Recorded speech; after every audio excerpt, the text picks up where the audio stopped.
নমস্কার বন্ধুরা, আমি সোনালি। আমার কুকিং চ্যানেল ফুড আড্ডাতে আপনাদের অনেক স্বাগত।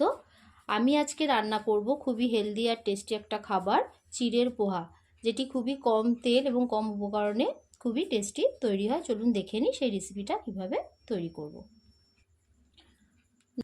চিড়ের পোহার প্রধান উপকরণ চিড়ে। আমি চিড়েটাকে দুবার জলে ধুয়ে নিয়েছি, ভালো করে ধুয়ে জলটা ঝরিয়ে নুন হলুদ মাখিয়ে রেখে দিয়েছি। এখানে একটা মাঝারি সাইজের আলু ছোট ছোট করে কেটে রেখে দিয়েছি, আর নিয়েছি ক্যাপসিকাম কুচি, পেঁয়াজ কুচি, লঙ্কা কুচি, মটরশুঁটি, আর এখানে আছে কারি পাতা। কারি পাতা নিয়েছি 7-8টা, আর কালো সর্ষে ফোড়নের জন্য, আর এটা হচ্ছে গোলমরিচ গুঁড়ো। চলুন তাহলে দেখে নিই কিভাবে রান্নাটা করব। আমি প্রথমেই কড়াইতে সর্ষের তেল 2 চামচ দিয়ে দিলাম। তেলটা গরম হয়ে গেলে আমি ফোড়নটা দেবো একে একে।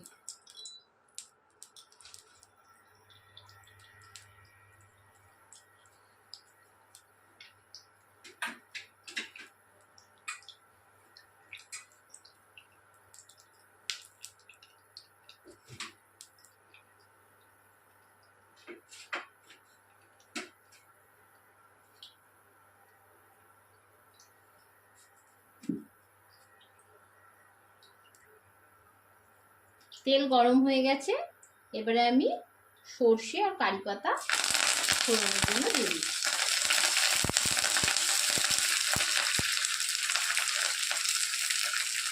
কাঁচা লঙ্কা কুচিটা একই সঙ্গে দিয়ে দিলাম, দিয়ে একটু নাড়াচাড়া করে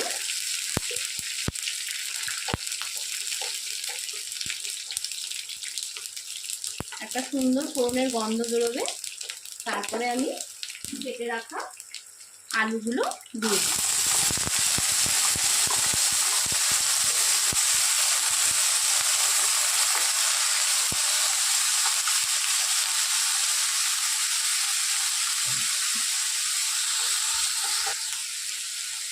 এবার আমি আলুটায় নুন দিয়ে দিই।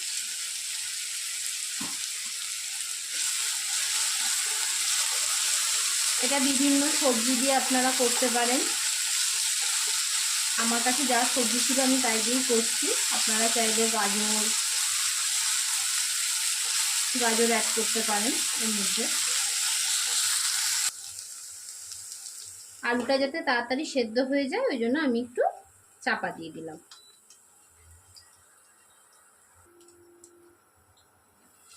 ঢাকনাটা সরিয়ে একটু নেড়ে দিচ্ছি। এবারে পেঁয়াজ কুচিটা আমি দিয়ে দিলাম।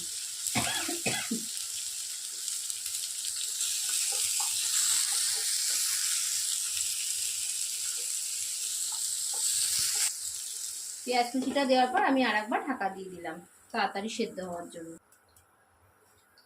ঢাকাটা আমি সরিয়ে এবারে ক্যাপসিকাম কুচি দিয়ে দিচ্ছি। এটাই যদি চান আলু নাও দিতে পারেন, আমার আলুর স্বাদটা ভালো লাগে বলে দিলাম। এটা ছোট থেকে বড় বাড়ির সবার জন্যই খুবই হেলদি একটা খাবার। বাড়িতে ডায়াবেটিস পেশেন্ট থাকলে তারা হয়তো আলু খেতে পারবে না, তখন আলুটা আপনারা না দিলেও পারেন। মটরশুঁটিগুলো আমি দিয়ে দিচ্ছি।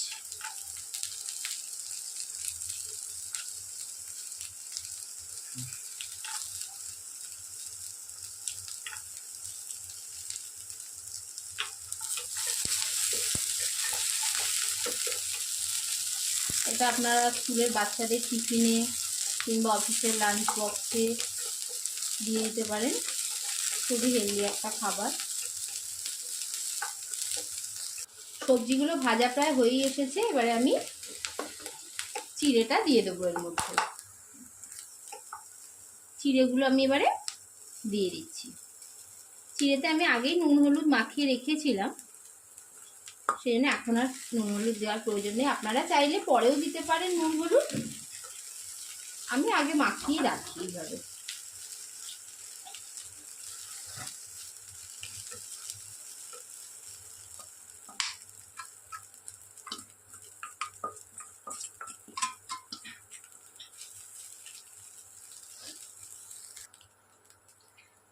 আমি এবারে এর মধ্যে একটু আমি অল্প সামান্য একটু হাফ চামচ মতো চিনি এখানে দিয়ে দিলাম।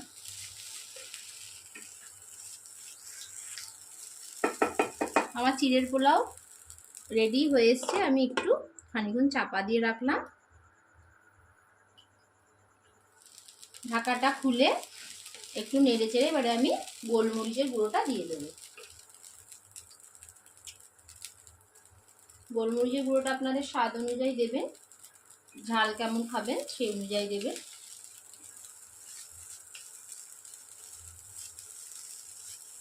এবারে আমি 2 মিনিটের জন্য চাপা দিয়ে রাখবো, তাহলে রেডি হয়ে যাবে চিড়ের পোহা।